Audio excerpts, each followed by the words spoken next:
Boa noite, pessoal. Então, vamos dar prosseguimento. Vamos dividir aqui, compartilhar nossa tela.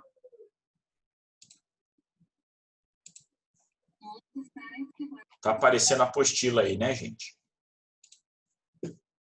Então, vamos lá. Hoje a gente vai falar um pouquinho de princípios que eu fiquei devendo na aula passada. E, em seguida, falar a parte de competência. Passar a fazer uma revisão da parte estrutural que a gente viu na aula passada. Bom, gente, princípios do direito processual.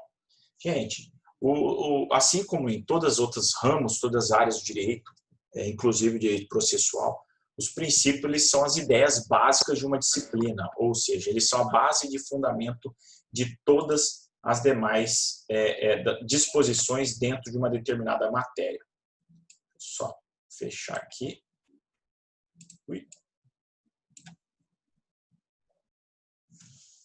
Então, é o alicerce, é o fundamento, a base de uma determinada disciplina quando a gente fala em princípios de direito. Nós temos princípios gerais de direito e temos princípios específicos, ou seja, princípios que são aplicados a determinadas matérias.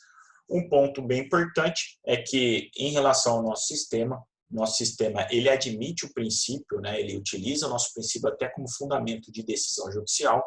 Ele, na verdade, apesar de ser civil law, ou seja, baseado em leis, hoje em dia já existe uma força normativa dos princípios, ou seja, eles podem fundamentar as decisões judiciais e ter validade, mesmo que haja dispositivos legais sobre o tema, certo? Lógico, gente, que eu vou mencionar aqui agora, a gente vai passar a parte de princípios específicos de direito processual do trabalho, mas existe um número elevado de princípios e vários autores nomeiam esses princípios, né, da forma como bem entendem, ou seja, muda a nomenclatura e também muda o número de princípios e quais os princípios eles entendem como princípios específicos de direito processual. Aqui a gente traz, então, um resumo desses direitos processuais e a gente começa pelo princípio bem peculiar desse trabalho, que é o princípio da celeridade. Então, pelo princípio da celeridade, o direito processual do trabalho, ele tem por fundamento, tem por base, tem por ordem, tem por ideal ser um processo mais rápido, mais eficaz e de maneira mais simples. Portanto, a celeridade é exatamente esse objetivo de procurar um processo mais célere, ou seja, uma duração razoável do processo, como prega a Constituição Federal. Nós estamos, portanto, diante de situações, diante de um princípio que tem por objetivo exatamente refletir a realidade do direito processual. Por quê? Porque, diferentemente de outros processos, gente, processo civil e outros, como processo civil, processo dos juizados especiais, o nosso processo do trabalho ele é um processo muito mais rápido em relação aos demais princípios. Portanto, o direito processual do trabalho, se você pegar a média de duração de um processo do trabalho, é um processo muito mais célere. Ele dura muito menos tempo do que um processo de outro ramo, de outra área, processo criminal, processo civil, que duram muito mais tempo, né? Então, isso é exatamente em razão do princípio da celeridade e também de outros princípios que a gente vai tratar na sequência. Mas, em resumo, primeiro princípio é o princípio da celeridade, que em qualquer tipo de processo, no processo do trabalho, qualquer tipo de procedimento no processo do trabalho, o processo ele terá um segmento muito mais rápido. Isso em razão até porque o processo do trabalho ele visa garantir direitos de natureza alimentar. Certo? Então, esse é o primeiro princípio. Então, temos aí o princípio da celeridade. Segundo princípio, gente, esse princípio já foi estudado, inclusive, no processo civil, que é o princípio da instrumentalidade das formas. Ou seja, o objetivo do direito processual do trabalho, gente, nada mais é do que atingir a sua finalidade, independentemente da forma estabelecida ou da burocracia existente. Então, sempre que for possível praticar um ato e ele, mesmo que não observe as regras estabelecidas, se atingirem a finalidade, são válidos, são declarados válidos e não haverá nenhum prejuízo à parte ou ao processo, certo? Temos uma pergunta aqui.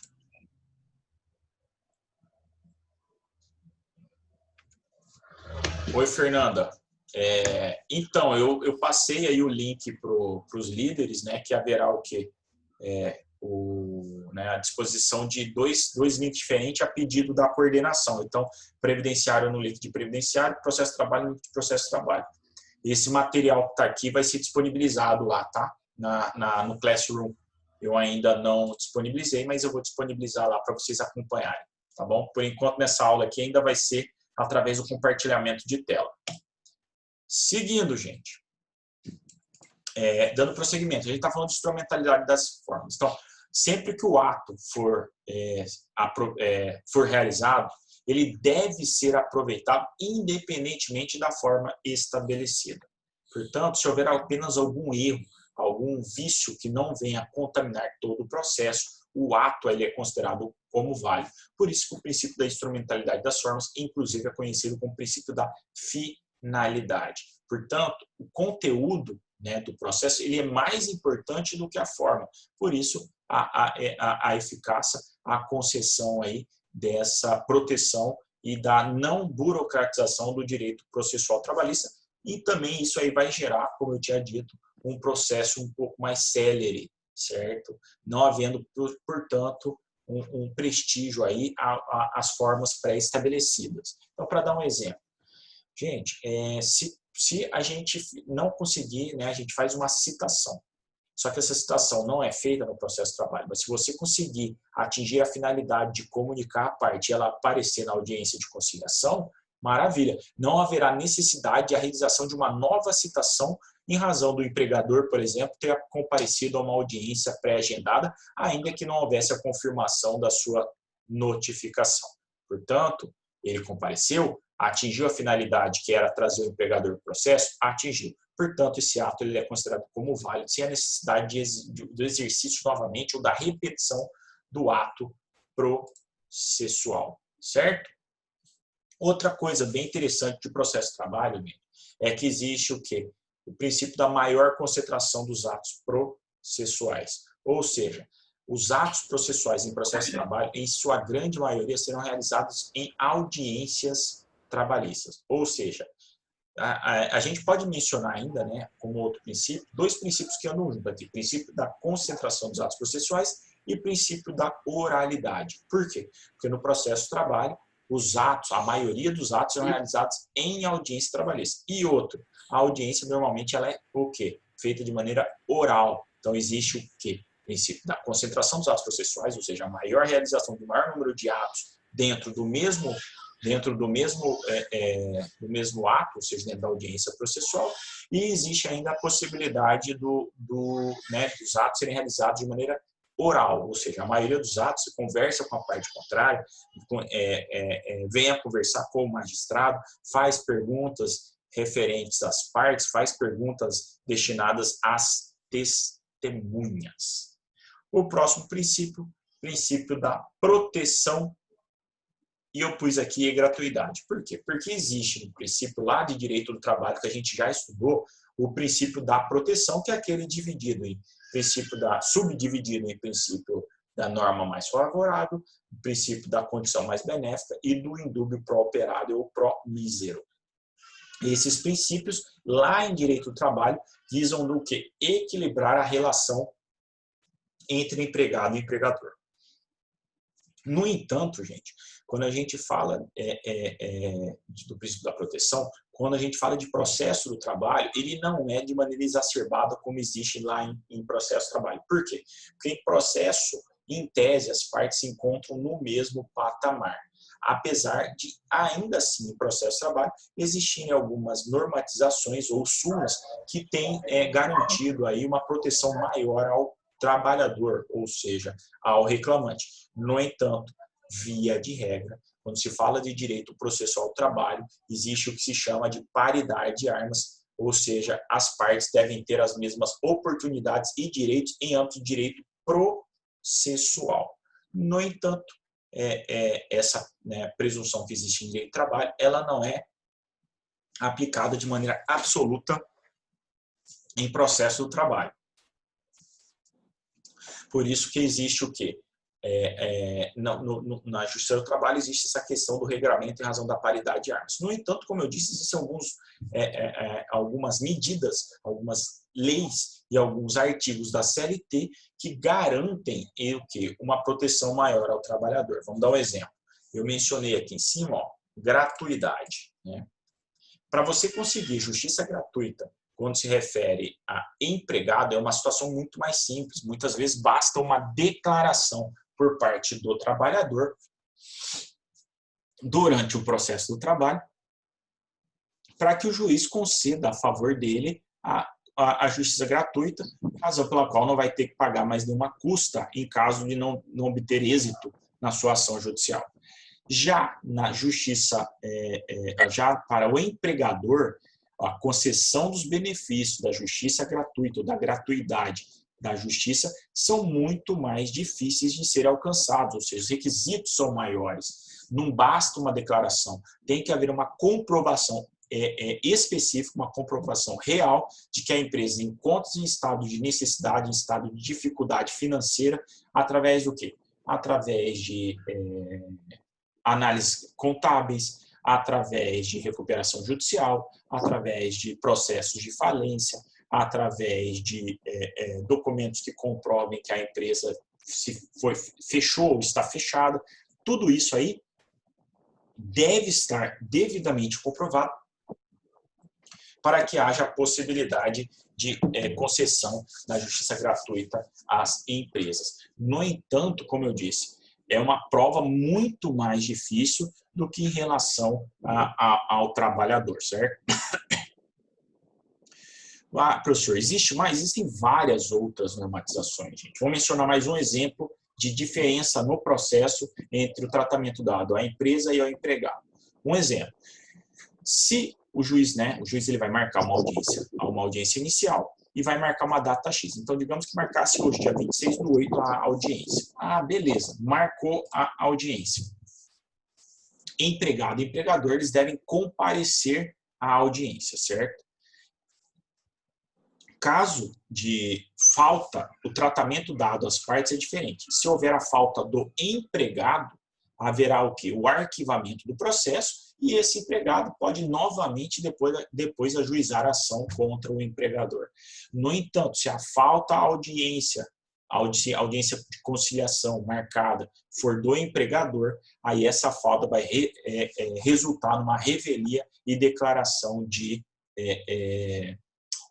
presunção de veracidade quanto aos fatos apresentados pelo reclamante. Então, vejam que é um tratamento diferente, ou seja, os efeitos para a empresa eles são muito mais nefastos, muito mais prejudiciais do que em relação ao empregado. Por isso que quando a gente fala desse princípio da proteção do justiça do trabalho, tem que tomar cuidado, até porque existe em direito processual o princípio da imparcialidade do juiz, ou seja, o juiz ele não pode favorecer nenhuma das partes, certo? Mais uma perguntinha aqui.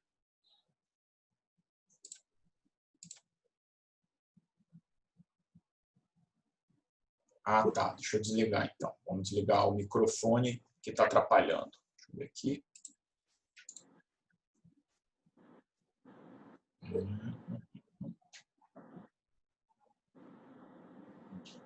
Deixa eu ver aqui onde que eu faço isso aqui.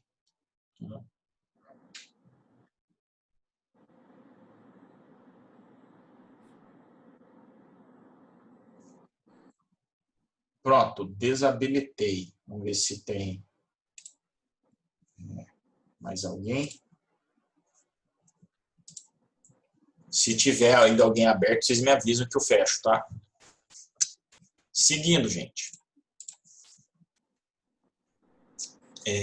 Então, resumindo, o princípio da proteção ele não é aplicado de maneira completamente como é em direito material. No entanto, existem normatizações que vêm para favorecer, sim, o empregado, certo? O trabalhador.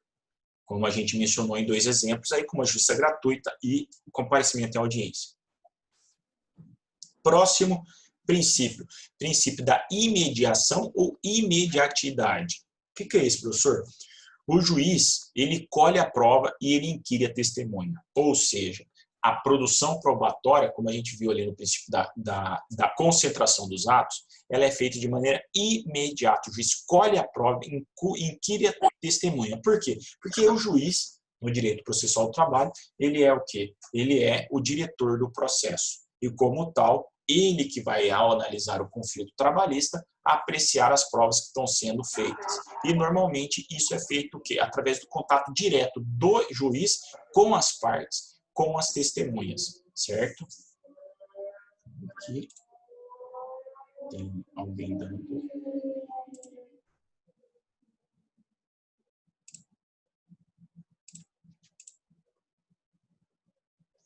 Certo?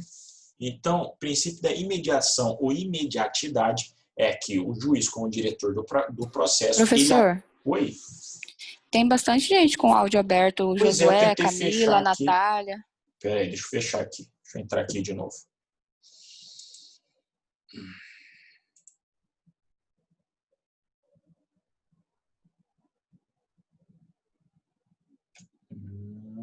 Ué.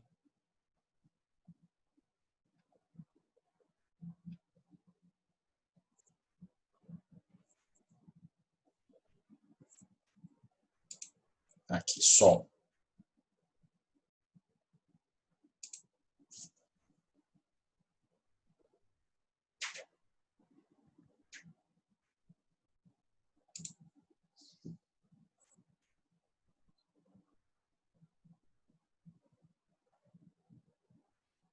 Seria mais fácil se o pessoal que está aí com o áudio ativado desativasse, né? Eu estou tentando, na verdade, tem uma opção aqui que o professor está apanhando, né? Deixa eu ver aqui. Painel.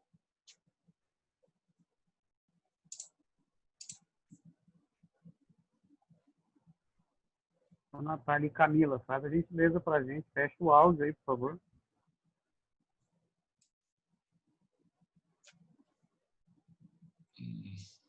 Ué, por que não está aparecendo de fechar o áudio?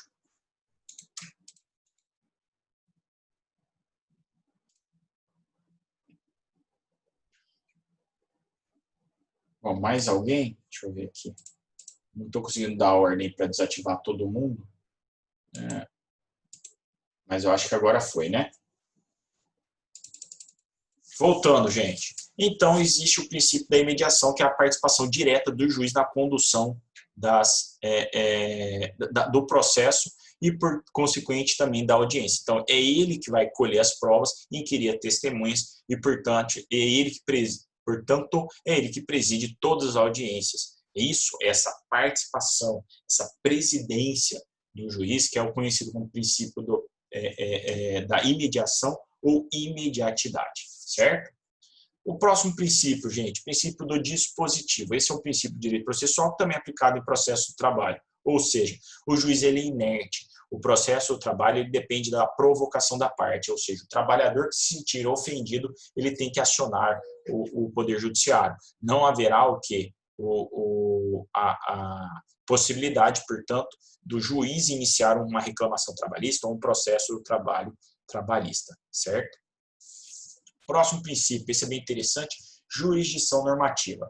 A justiça do trabalho é uma das poucas a jurisdição normativa que ocorre na justiça do trabalho é uma das poucas, é uma exceção em sistema de direito processual do mundo. Por quê? Porque a possibilidade do Poder Judiciário, a Justiça do Trabalho, através de uma sentença normativa, que é uma decisão proferida em questão de direito coletivo, ela tem a força de lei, e ela pode até mesmo criar situações, criar regras que normalmente são estabelecidas em lei. Então, é raro a sentença normativa que cria qualquer tipo de norma, aliás, que tinha qualquer tipo de direito. Normalmente, os direitos eles são criados através de leis, de normas, e não através de sentença normativa. No entanto, na jurisdição normativa, apesar de haver a flexibilização e a redução aí ao longo do tempo dessa força da jurisdição normativa na justiça do trabalho, existe ainda a possibilidade de criação de direitos através de sentença normativa.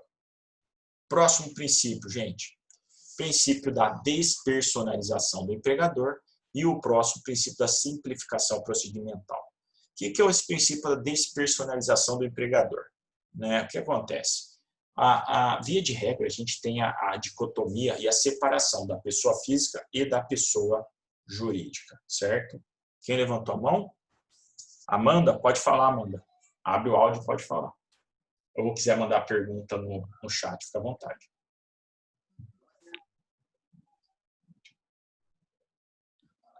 Não? Então tá bom. Então, seguindo, gente.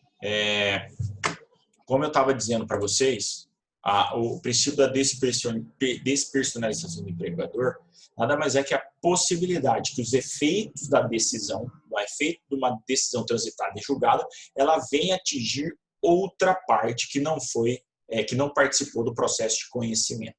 Isso é uma situação rara, porque, como eu disse para vocês, via de regra se divide pessoa física e pessoa jurídica. Se a empresa, que é a contratante, é ela que vai responder pelos débitos trabalhistas. No entanto, muitas vezes, as decisões proferidas contra a pessoa jurídica, elas vão atingir outras pessoas, seja em razão de grupo econômico, seja em razão de sucessão de empresa e seja em razão de desconsideração da personalidade jurídica. Então, o que é essa despersonalização? Não é regra, mas existe a possibilidade da pessoa que não foi condenada no processo de trabalho venha a sofrer os efeitos do trânsito em julgado em razão de uma situação especial, razão da sucessão de empresas, grupo econômico ou desconsideração da personalidade jurídica. Por fim, princípio da simplificação procedimental, né, que é um princípio aí que garante aí que o procedimento trabalhista seja um procedimento mais simples, até porque existe no processo de trabalho a possibilidade das partes participarem do processo independentemente de advogado. Ou seja, até para que o processo tenha seguimento e essas pessoas, mesmo que não estejam representadas por advogado, tenham condição de se defender perante o processo do trabalho. Assim como existem outras situações como que configuram simplificação, que caracterizam a simplificação do processo, como a citação ela é feita através do correio, com aviso de recebimento, existe nomeação de perito único, não existe uma série de fases para confirmação de penhora, a penhora ela é mais direta e mais simples. Tudo isso com o objetivo muito simples de dar de simplificar e dar andamento e celeridade ao processo. Certo, gente? Tudo certo até aqui? Tudo beleza? Gente, aula passada a gente falou de estrutura, né, do Poder Judiciário Trabalhista. Então, aqui a gente tem, como eu tinha falado, né, tem Tribunal Superior do Trabalho, né, falei para vocês que são 27 ministros, eu falei que a idade dos ministros tem que variar entre 35 e 65 anos, existe a regra do quinto constitucional, onde 1/5 dos membros do Tribunal Superior do Trabalho, ou seja, dos ministros, serão compostos por membros do Ministério Público do Trabalho e da OAB.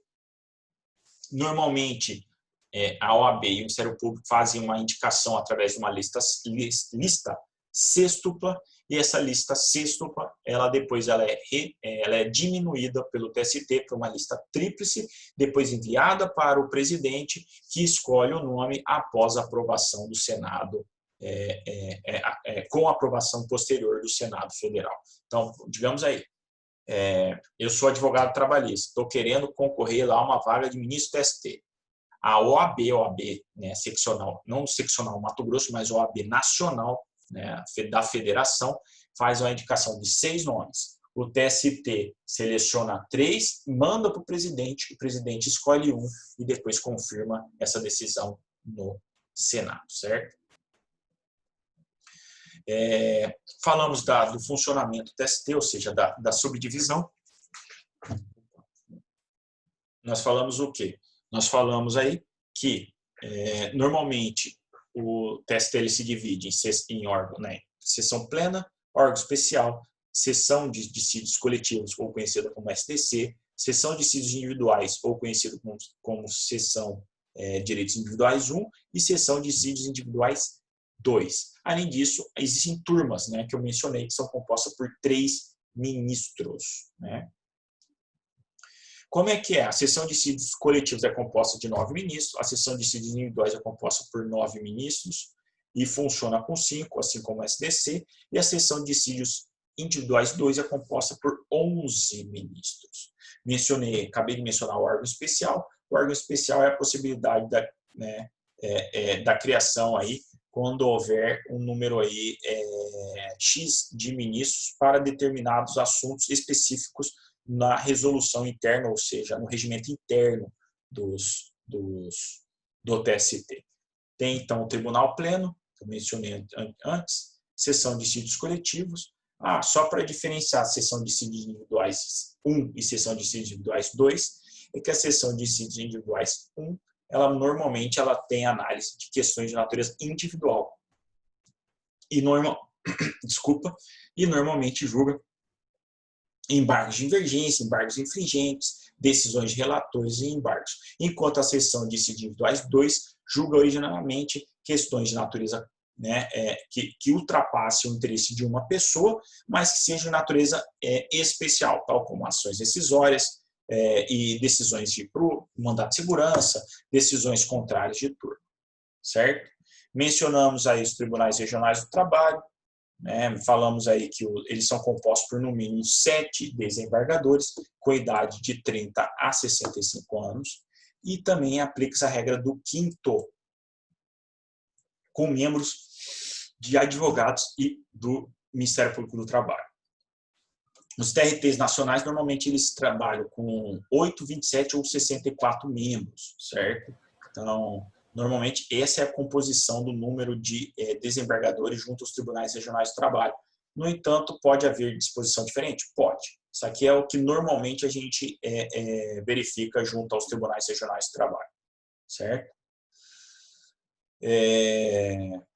Normalmente, os membros dos tribunais, os juízes, aliás, os desembargadores dos tribunais regionais de trabalho, normalmente são o quê?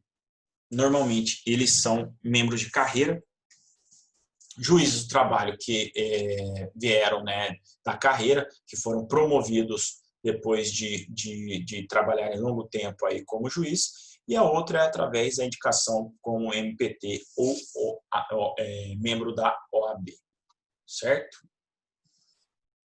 Falamos aí da competência do TRT, né? Falou que tem pleno, que tem turma e que tem órgão especial, certo? Varas do trabalho e juízes. Varas do trabalho e juízes são aquelas que normalmente a gente visualiza aí, são a estrutura de primeiro grau da Justiça do Trabalho, onde existe a maior índice de volume de decisões, são dos juízes de primeiro grau. Lembrando que para ingressar tem que haver aprovação em concurso público. Uma vez aprovado e decorrido o prazo de 2 anos, esse juiz que entra na carreira como juiz substituto, ele vai adquirir vitaliciedade, ele vai ter o direito constitucional da inamovibilidade e da irredutibilidade de vencimentos, certo? Lembrando, existe o juiz titular e o juiz substituto. O juiz substituto é aquele recém-aprovado, ele não tem uma localidade específica. O juiz titular é que é responsável por aquela comarca ou aquela região. Então, o juiz titular, ele sempre deve residir no local onde ele presta o serviço, ou seja, ele vai ter que residir o juiz titular ele tem que residir na comarca onde há a vara do trabalho. Enquanto o juiz substituto, ele é móvel, ele vai para a localidade onde há necessidade da prestação de serviço, auxiliando os juízes titulares, certo? As atribuições privativas do juiz do trabalho, a gente já mencionou, presidir a audiência, ele que é o diretor do processo, ele que mantém a conduta pública, a manter a perfeita conduta pública e privada. Então, ele só pode também, né, o juiz do trabalho, ele está proibido de exercer qualquer outra atividade, salvo uma de magistério, portanto, de professor. O que eu não mencionei,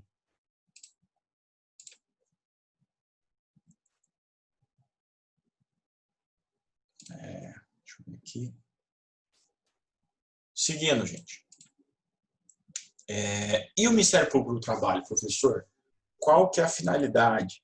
Né? O Ministério Público ele tem previsão lá no artigo 127 da Constituição Federal, né? E o chefe do Ministério Público do Trabalho é o Procurador-Geral da Justiça do Trabalho. Ele é nomeado pelo Procurador-Geral da República entre integrantes da Procuradoria. Lembrando que para ser Procurador-Geral da Justiça do Trabalho tem que ter mais de 35 anos de vida e mais de 5 anos na carreira, certo?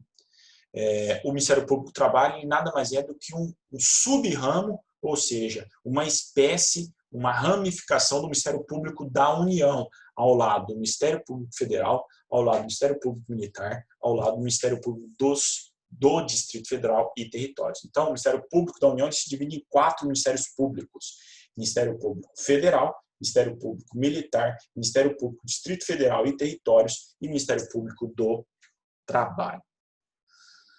O MPT ele atua, né, a principal atuação é apurar irregularidades quanto ao cumprimento de normas.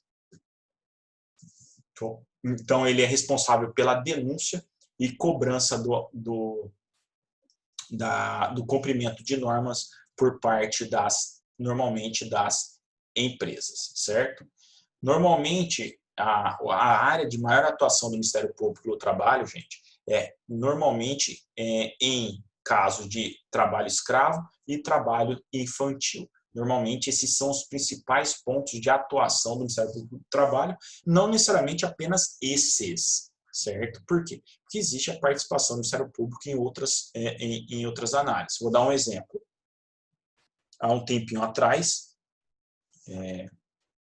não sei se foi um mês e pouco atrás, aí no período aí da pandemia, antes da pandemia, na verdade, o Ministério Público, numa fiscalização, apurou que numa empresa que eu defendo, que há o quê? Que havia o descumprimento do intervalo intrajornada, que é aquele intervalo dentro da jornada para descanso e alimentação.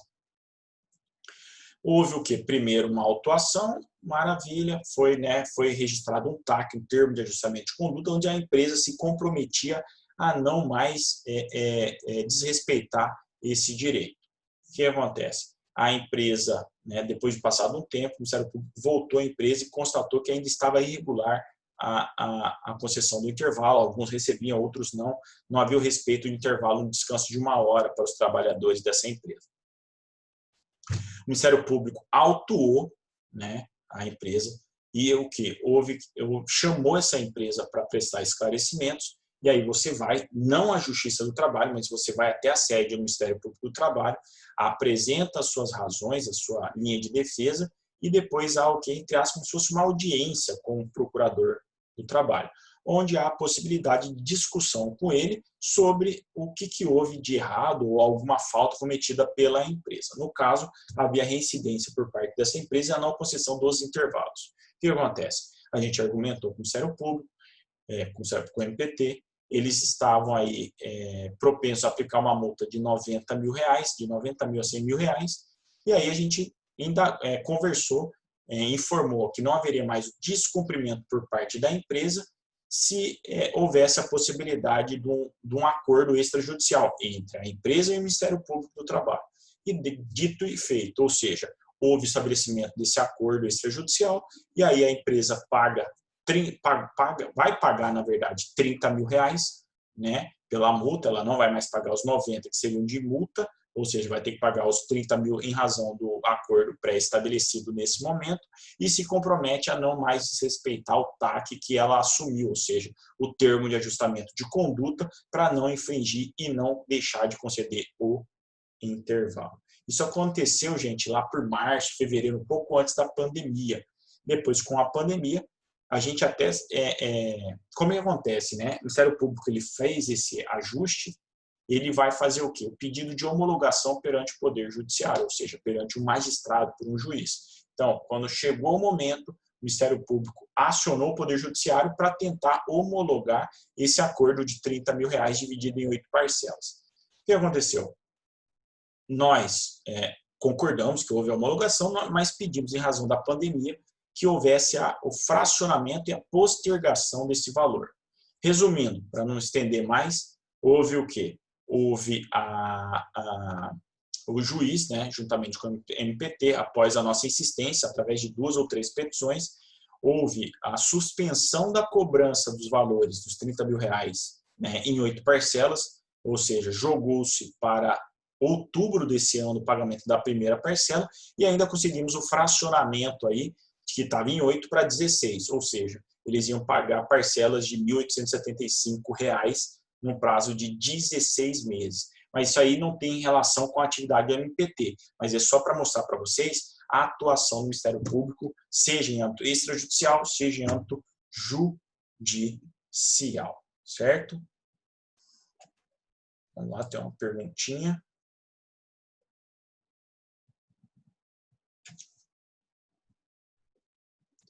Vamos lá. Professor, uma empresa que não deposita o FGTS há 4 anos, porém é cobrado em folha de pagamento. A denúncia é feita ao MPT? Pode ser feita, sim. Tá?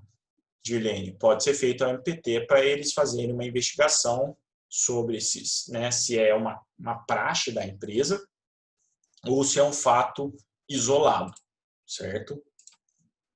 Agora, nada disso impede do trabalhador de pleitear isso em ação individual para receber os FGTS. Mesmo, posso ficar aí 5 anos, 4 anos, 3 anos sem receber FGTS? Pode, na hora que você achar por bem, trabalhando ou não, você pode acionar o Poder Judiciário e pleitear o pagamento desse FGTS que não foi recolhido, certo? Seguindo, Defensoria Pública. Gente, a participação da Defensoria Pública é raríssima na Justiça do Trabalho. Por quê? Porque na Justiça do Trabalho, normalmente não se cobra a entrada para acionar o Poder Judiciário. O advogado, né? Primeiro, você pode ir sem advogado. Então, tá bom, Dilene, obrigado. Como eu tinha dito, a Defensoria Pública ela é nada mais do que uma instituição fundamental aí de ajuda aos necessitados em todos os graus, inclusive perante a Justiça do Trabalho. No entanto, na Justiça do Trabalho existe o quê? Existe a possibilidade dessa pessoa pleitear perante o Poder Judiciário sem advogado, razão de justo postulante, e segundo, os advogados trabalhistas normalmente eles não cobram o valor para acionar o Poder Judiciário trabalhista, ou seja, para entrar com uma reclamação trabalhista.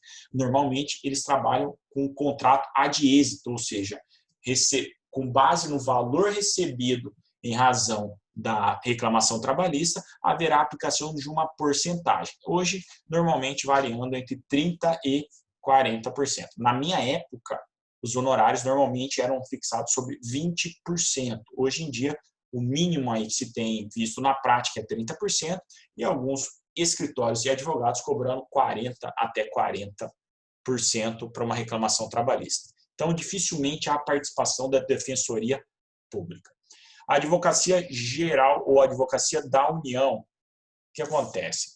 A União ela é defendida pelo AGU. Então, existe, né, a carreira de advogado geral da União e ele que vai representar a União em processo trabalhista, em processos de qualquer natureza, inclusive trabalhistas, certo? Secretarias nada mais são que as varas, né? A organização são os órgãos auxiliares, sejam da TST, TRT e varas do trabalho. E é isso, gente. A gente fez uma revisão a jato aqui da parte, só tinha faltado essa parte final, quanto à estrutura, né, do Poder Judiciário Trabalhista. Podemos passar agora para a parte da jurisdição. Falar um pouquinho de jurisdição e de competência, depois a gente vai trazer aquele caso da aula passada do acidente do trabalho, que inclusive é referente à competência. Professor, o que é jurisdição mesmo? Jurisdição, gente, nada mais é pelo aquele termo conhecido de dizer o direito. Ou seja, nada mais é o papel do Estado de aplicar uma norma ao caso concreto para a pacificação social. Então, a jurisdição é o poder concedido ao Poder Judiciário de definir e solucionar os conflitos, certo? A jurisdição ela tem âmbito em todo o território nacional, por isso que, via de regra, a gente não aplica legislação interna em outros países, salvo se houver algum tipo de tratado ou convênio, certo? Beleza, professor. Como é que funciona a questão da competência da Justiça do Trabalho? Bom, vamos iniciar através da competência internacional. Professor, competência internacional. Seria possível que a Justiça do Trabalho processasse, desculpa, processasse dissídio individual contra ente público externo, ou seja, contra outro país? Bom, como eu disse para vocês, os países eles têm soberania e a jurisdição dos países elas são reservadas ao âmbito interno. Então, existe o que se chama de imunidade de jurisdição. Então, ainda que, vamos dar um exemplo, venha uma pessoa para trabalhar como diplomata ou como sei lá, um agente aí dentro de uma embaixada, esse indivíduo ele não pode acionar contra o estado de origem, aliás, não pode acionar no Brasil o estado de origem dele. Ele vai ter que retornar ao país dele para pleitear os direitos. Por quê? Porque existe soberania, existe o que se chama de imunidade de jurisdição. Um estado não pode se subordinar ao outro, portanto, ele não pode condenar o outro estado, certo? Então, via de regra, isso é que a gente pode falar contra competência internacional. Existe exceção? Existe. É importante? Não é importante aqui para a gente, mas, via de regra, portanto, existe imunidade de jurisdição. A Justiça do Trabalho não vai processar um dissídio individual, um ente de direito público externo a outro país ou algo do gênero. Ah, professor, existe exceções? Existe, como pode acontecer em situações onde o indivíduo ele preste serviço. Por exemplo, um brasileiro ele é contratado no país para exercer uma função em outra localidade, em outro país. Mas ele presta serviço para uma empresa nacional ou uma empresa que tenha sede no Brasil. Nessa situação, ainda que ele preste serviço lá fora, ele vai poder retornar e pedir e processar a empresa em âmbito interno, portanto, perante o Poder Judiciário Trabalhista do Brasil.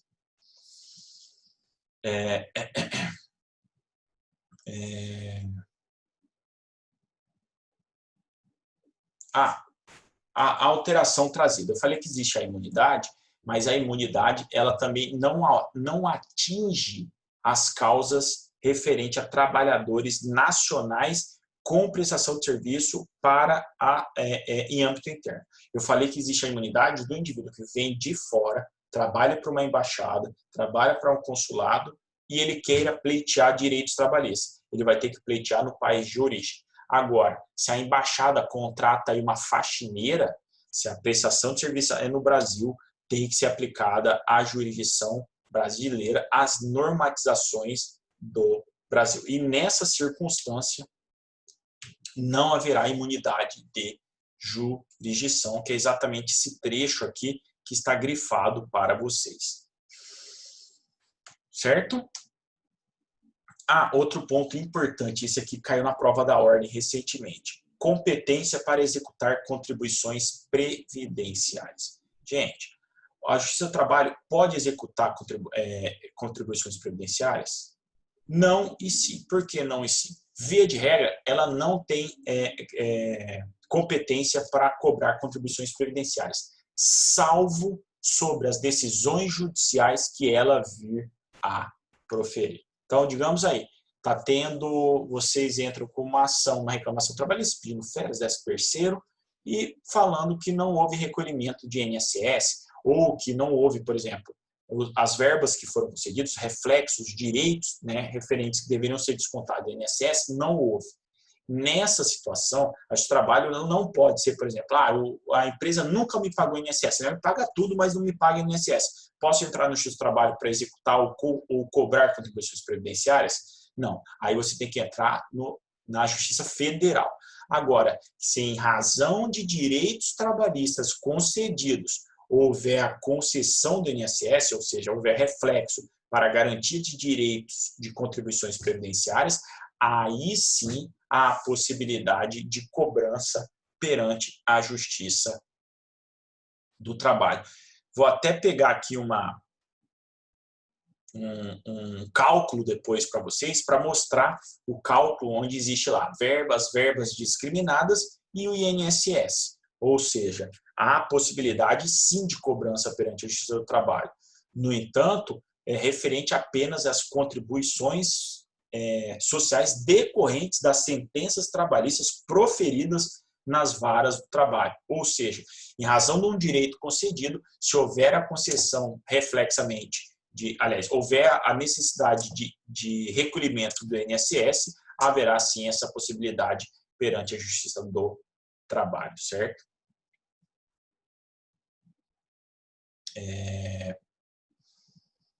Competência em razão da matéria ou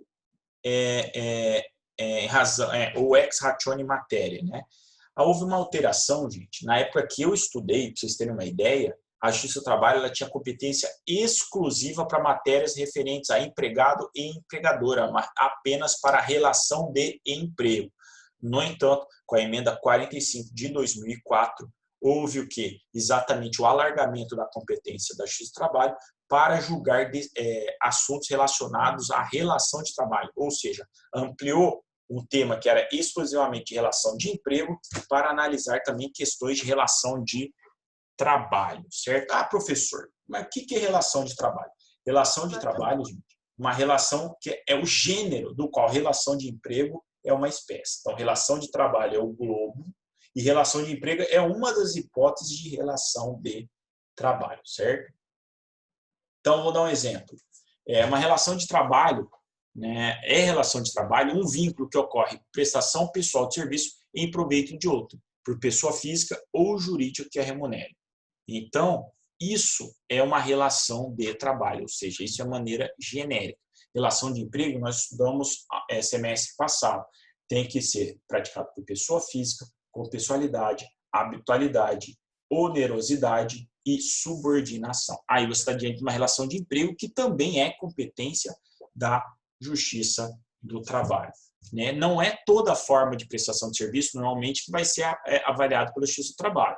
Então, estatutário, ou seja, os trabalhadores que venham a ser aprovados em concurso público regime estatutário, não é Justiça do Trabalho, normalmente Justiça Comum, militares, Justiça Militar. Então, portanto, não é uma regra absoluta, mas, via de regra, se tratando de prestação de serviço, ainda que não seja uma relação de emprego, haverá competência da Justiça do Trabalho, certo?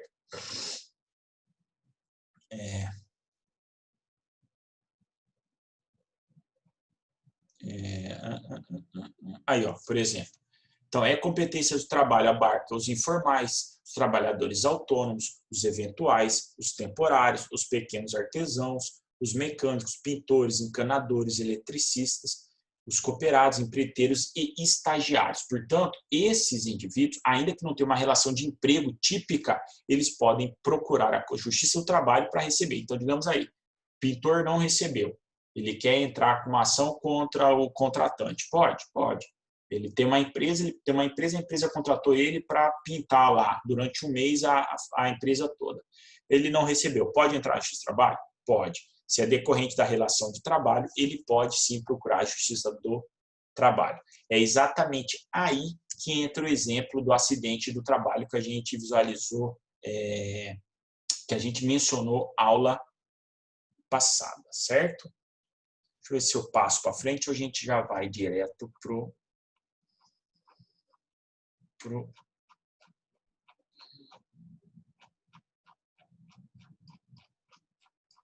para a questão lá do exercício que a gente trouxe. Bom, vou terminar essa competência normativa. Como eu disse, existe na Justiça do Trabalho o que chama poder normativo, a possibilidade de conceder uma sentença normativa para criar direitos em razão de conflitos coletivos, certo? Então, a competência normativa na Justiça do Trabalho, ela é exatamente quem tem o poder para elaborar e para prolatar essas sentenças normativas. Normalmente, os tribunais. Portanto, existe poder normativo e competência normativa do trabalho pelos tribunais regionais de trabalho e pelo TST, certo? Ah, professor, existe competência do trabalho para analisar mandato de segurança, habeas corpus e habeas data? Sim, gente. A Justiça do Trabalho, ela não tem competência criminal, mas ela tem competência para analisar mandado de segurança, habeas corpus e habeas data. Então, vamos dar um exemplo. Mandado de segurança, quando pode ocorrer na Justiça do Trabalho? Se houver algum ato, né, coator que seja de abuso por parte do juiz do trabalho, você pode ajuizar mandado de segurança contra essa atuação do magistrado com interposição junto ao Tribunal Regional do Trabalho para o quê? Extrair aquele ato cometido pelo juiz. Mas isso tem que comprovar que esse ato foi cometido o quê? Com abuso, ato coator, ou seja, que não houve o ato de maneira regular. Habeas corpus, o que é o quê? O habeas corpus é voltado para quê, gente? O habeas corpus nada mais é do que um instrumento processual cujo objetivo é garantir a locomoção, ou seja, a liberdade de ir e vir da pessoa, né? Existe a possibilidade de prisão na Justiça do Trabalho? Antigamente existia, hoje em dia não mais, que havia a possibilidade antes, né, gente, da prisão do depositário infiel. Quem que é o depositário infiel? Aquele que é responsável pelo cuidado de algum tipo de bem ou patrimônio e ele vem a depreciar ou sumir com esse patrimônio. Antigamente, né, antes da declaração, da admissão do Pacto de São José da Costa Rica no Brasil, havia sim essa possibilidade de aplicação perante a Justiça do Trabalho, ou seja, o juiz mandava nomeava alguém como depositário, muitas vezes o próprio empregador, ou seja, o executado, o devedor, e esse indivíduo sumia com o patrimônio. Em razão desse descumprimento, havia o que se chamava de prisão civil por falta de observação do depósito. Esse indivíduo se tornava depositário infiel. Nesse caso, você poderia apresentar o habeas corpus para considerar a liberdade desse indivíduo, certo? Professor, e o que é habeas data? Habeas data nada mais é que um instrumento que tem por objetivo a obtenção de informações pessoais, sigilosas. E muitas vezes a empresa ela pode impedir o acesso a essas informações. Nesse caso, pode ser apresentado habeas data na Justiça do Trabalho. Professor, desses 3 instrumentos, o que você já viu na prática? Eu vi com frequência mandado de segurança. Habeas corpus, nunca vi. Habeas data, também nunca vi nesses mais de 16, 17 anos de prática trabalhista, certo? Desculpa.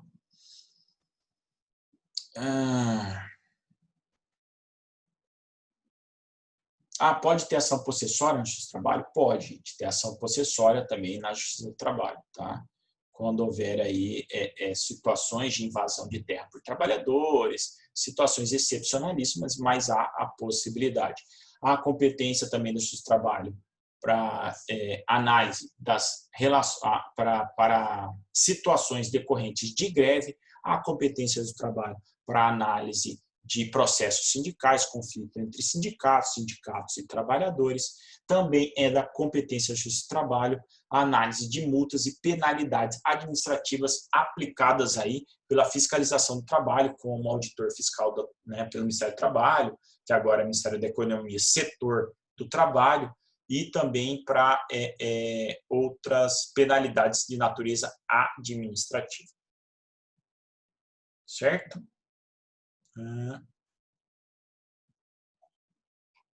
Que mais? Ações referentes à FGTS, tudo isso é competência da Justiça do Trabalho.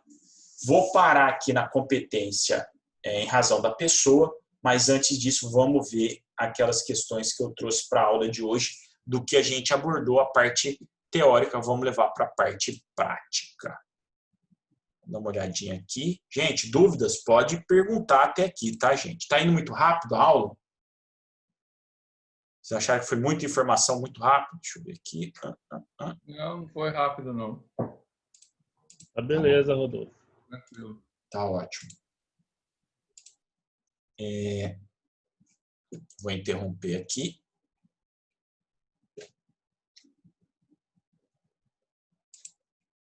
Opa. Não é o vídeo. Voltou aí? Cortou? Interromper compartilhamento. Voltou, né?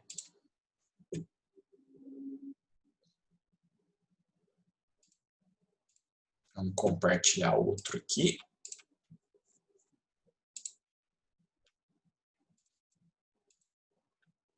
Tá aparecendo aí, gente, para vocês? Ah, sim. Então tá. Aqui é uma ata de audiência, tá, gente? Isso aqui é do caso que eu mencionei para vocês, referente aí à situação do indivíduo que sofreu um acidente do trabalho e despencou de um telhado de 6 metros de altura.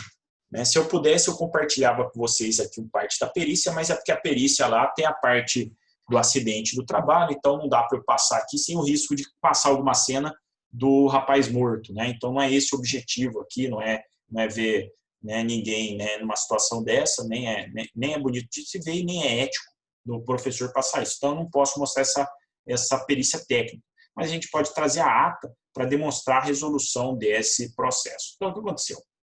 Só recapitulando para quem não veio e para refrescar quem veio. Um indivíduo, né, foi contratado para fazer uma manutenção num telhado de uma empresa. Chegando lá, ele sem nenhum tipo de equipamento de proteção individual, nenhum tipo de ancoramento, nenhum tipo de cinto de segurança, subiu no telhado. Na hora que ele pisou no meio da telha, a telha partiu e ele veio despencado uma altura de 6 metros e veio a falecer. A empresa procurou lá o escritório. Por quê? Porque ela foi acionada na justiça através de uma reclamação trabalhista, onde o indivíduo aí procurava receber 513 mil reais da empresa em razão do acidente de trabalho. Ah, mas ele morreu. Quem estava pleiteando? Quem estava pleiteando o direito era a mãe do indivíduo. Ou seja, ela estava alegando que sofreu um dano moral, que é o chamado dano em ricochete, em razão da atividade exercida, e também a questão do quê? A questão também da exigência por parte dela de pensão vitalícia, porque ela disse que ela era dependente do rapaz que veio a falecer. Certo? Professor, beleza. E aí, qual foi a sua linha, a sua tese de defesa? Na verdade, a minha tese é enorme, tá, gente? Porque na justiça do trabalho, você tem que fazer a alegação de natureza processual, mas você tem que fazer também a defesa de natureza material. Se por um acaso, né, eu aleguei, na verdade, que a minha cliente era a parte legítima, mas se caso o juiz entendesse que ela era a parte legítima, ou caso a parte contrária, o advogado reclamante, quisesse seguir com o processo, eu já tenho que apresentar a defesa, né? Então, o que acontece? Beleza, apresentei a defesa, a nossa tese principal, que era a parte de legitimidade. Por quê? Porque apesar de se tratar de uma relação que é relação de trabalho e não uma de emprego, exatamente o que a gente viu hoje, professor, por que isso é uma relação de trabalho? Porque o indivíduo ele não era empregado da empresa ou empregado do proprietário do imóvel. Ele foi contratado para exercer uma prestação de serviço naquele imóvel, ou seja, ele não ia prestar serviço ad eterno, ele não ia ter carteira assinada, era só a prestação de um ofício, ou seja, de uma tarefa específica. Beleza, o indivíduo caiu e ele acionou a empresa. O advogado, né, nos confidenciou achando que a empresa havia contratado, só que a nossa linha de defesa era a primeira linha de defesa, ilegitimidade. Por quê? Porque a gente alegou ilegitimidade dizendo que não, a contratação não foi feita pela empresa e na verdade, não houve nem autorização por parte da empresa que houvesse a entrada do indivíduo lá no local onde ocorreu o acidente. Quem fez a contratação foi o proprietário o proprietário do imóvel, que após, né, na verdade, a empresa pedia para o proprietário tomasse providência, porque todo o período de chuva em Cuiabá havia prejuízo, ela perdia produtos dentro do galpão da empresa. Então, depois do terceiro ano, o proprietário, sobre sua supervisão, contratou e levou o indivíduo lá, e valendo da sua posição de proprietário, entrou no imóvel. A gente fez essa alegação, né, a juíza viu que a alegação era robusta e sugeriu aí que fosse, que o advogado analisasse com carinho aí a nossa defesa e cogitasse a possibilidade de desistência da ação. Por quê, gente? que agora, na Justiça do Trabalho, mesmo sendo uma relação de trabalho, numa relação de emprego, todo mundo que pleitear na Justiça do Trabalho tem que provar. Se não provar, haverá o quê? A condenação em honorários sucumbenciais. Então, eu mencionei para vocês que a ação era de R$513 mil. Haveria então uma condenação, né, se a gente ganhasse. Normalmente, o juiz do trabalho eles fixam em 10%, apesar da honorários sucumbentes serem fixados entre 5% e 15%. Então, a gente pode ver aí que houve o quê? Olha lá, os patronos da reclamada, então, no caso, nós aqui, o escritório, nós alegamos aí que o cliente não é parte legítima para figurar no polo ativo da ação, mas mera locatária do imóvel cujo serviço teria sido contratado pelo proprietário, como consta na defesa. Em razão disso, registro em que, em caso, nós registramos, né? Eu falei, em caso da autora desistir da ação em relação à reclamada, em nome do princípio da cooperação, caso não tenham que praticar mais nenhum ato processual, a gente haveria a renúncia do honorários sucumbenciais. Porque uma vez que recebeu a notificação, eles só podem desistir com a nossa autorização, a nossa anuência.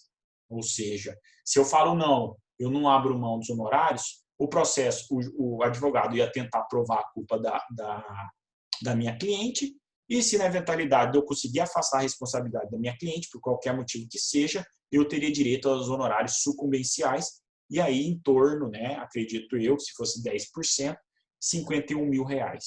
No entanto, a gente marcou aqui que a gente, se houvesse a desistência e nenhuma prática de nenhum ato processual seguinte, haveria a renúncia dos honorários advocatícios, certo? O juíza deu o prazo de 10 dias para o reclamante, na verdade, se manifestar sobre a desistência, e essa semana agora o peticionou informando aí que desistiu do processo, e aí a gente aproveitou e indicou para o advogado quem era o proprietário, quem que havia feito a contratação, quem que acompanhou desde da tentativa de manutenção do telhado até quem acompanhou a perícia na localidade, que foram os proprietários, um casal que acompanhou a perícia da morte do trabalhador, do indivíduo que estava prestando serviço. Visualizaram aí, gente? Então, o que eu trouxe para vocês? É a questão da competência. Na competência do trabalho não é exclusivamente para requerimentos relacionados a vínculo de trabalho, ou seja, carteira de trabalho assinada. Pode haver outras situações, como a gente mencionou na aula passada e na aula de hoje. Certo, gente? Deixa eu ver aqui. Vou fechar esse compartilhamento. Vocês querem que eu traga mais situações como essas, práticas, para a gente ir avaliando conforme a matéria, né, relação com a matéria? Senão a gente pode também voltar àquela do semestre passado e analisar questões também, né? Pergunta do Josué. Josué, porque assim, tem que fazer aquela distinção, né? Existem os honorários contratuais e os honorários sucumbenciais. Contratuais é o que eu acertei como advogado com a empresa, certo? Isso aqui é o que a empresa vai me pagar, o que o meu cliente vai me pagar. E existem os honorários sucumbenciais. Honorários sucumbenciais. Os honorários sucumbenciais são aqueles devidos em razão da vitória da parte contra a parte contrária. Então, eu ganhei um ponto do processo ou o processo integral, o advogado vai ter direito a receber da parte contrária o valor de honorários sucumbenciais. Certo? Então, o que acontece? Nós temos duas situações. Uma de honorário contratual, eu recebi o pagamento, estou recebendo, na verdade, porque foi recente, o pagamento parcelado dos honorários contratuais por parte do meu cliente. Mas você viu aí que na tela está a renúncia dos honorários sucumbenciais, Josué. Ou seja, eu falei para o juiz e falei para o advogado da parte contrária, se não for praticado mais nenhum ato e for realmente afastada a responsabilidade da minha cliente, eu abro mão dos honorários sucumbenciais. Ou seja, o processo não tem segmento, não tem risco da empresa mas eu não recebo os honorários sucumbenciais, certo? Então, pagamento teve sim, tá? Ah, você estava preocupado que o professor estava fazendo como é que é? Beneficência? O professor é bonzinho, mas não é tanto não, Josué. Né? A gente tem que garantir o leitinho de casa da família, né? Então, eu abri mão, realmente abri a mão, renunciei a um valor alto de honorários comerciais, mas eu também, por que a gente tem que refletir? Por dois motivos. Primeiro, pro bono, né, Jailiane? O que acontece? Eu abri mão porque eu corri o risco de não receber, porque eu não sei, né? Normalmente o reclamante muitas vezes não tem condições. Poderia ganhar 50 mil e não receber. Segundo ponto, para eu receber os 50 mil, eu teria que prosseguir com o processo. Vai que, por alguma, né, porque a gente não sabe qual que é a avaliação do juiz, o juiz condena a empresa. E aí, como é que eu fico? É um processo de 513 mil reais. Eu vou colocar em risco o meu cliente só para tentar receber honorários comerciais? É isso que a gente tem que avaliar. Então, na nossa avaliação, eu entendi que não valeu o risco para a empresa, ela não era responsável e indicamos o real responsável, certo?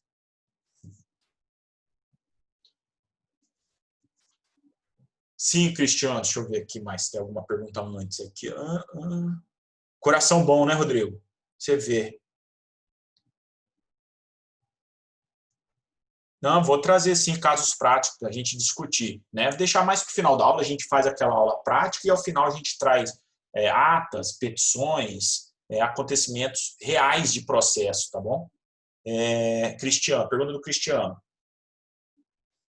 Pois é, Geliane, eu faço o pro bono lá no escritório, tá? Mas o meu pro bono ele é limitado a 2 ações por ano de pro bono, né, para pessoas carentes.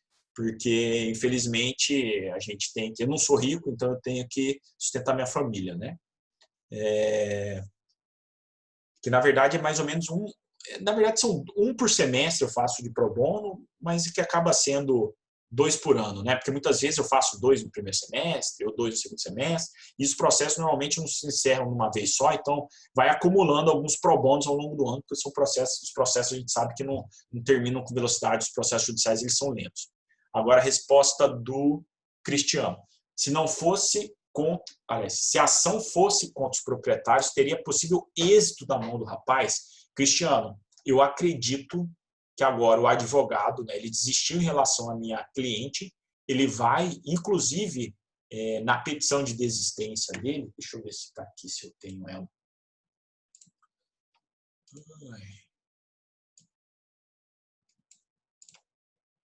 Aqui, ó, deixa eu ler. Vou só ler esse trecho aqui para responder você. Vamos ver o que ele falou.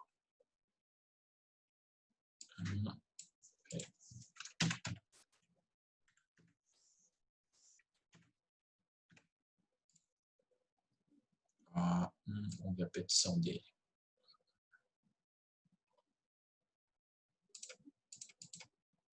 Aqui, ó.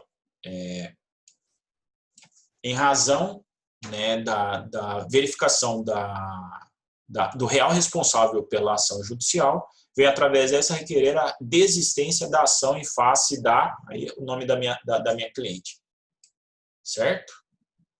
Então, eu acho agora que vai fazer, né? A juíza, na verdade, nem proferiu ainda a sentença, porque a juíza vai proferir uma sentença agora terminativa, de extinção sem julgamento do mérito em razão da ilegitimidade.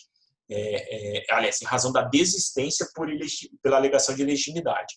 E aí o que acontece, Adriano? Agora, o Cristiano, ele vai acionar o proprietário. E eu acredito que ele vai ter êxito, sim. E aí você quer saber de uma maior, agora contando uma fofoca processual.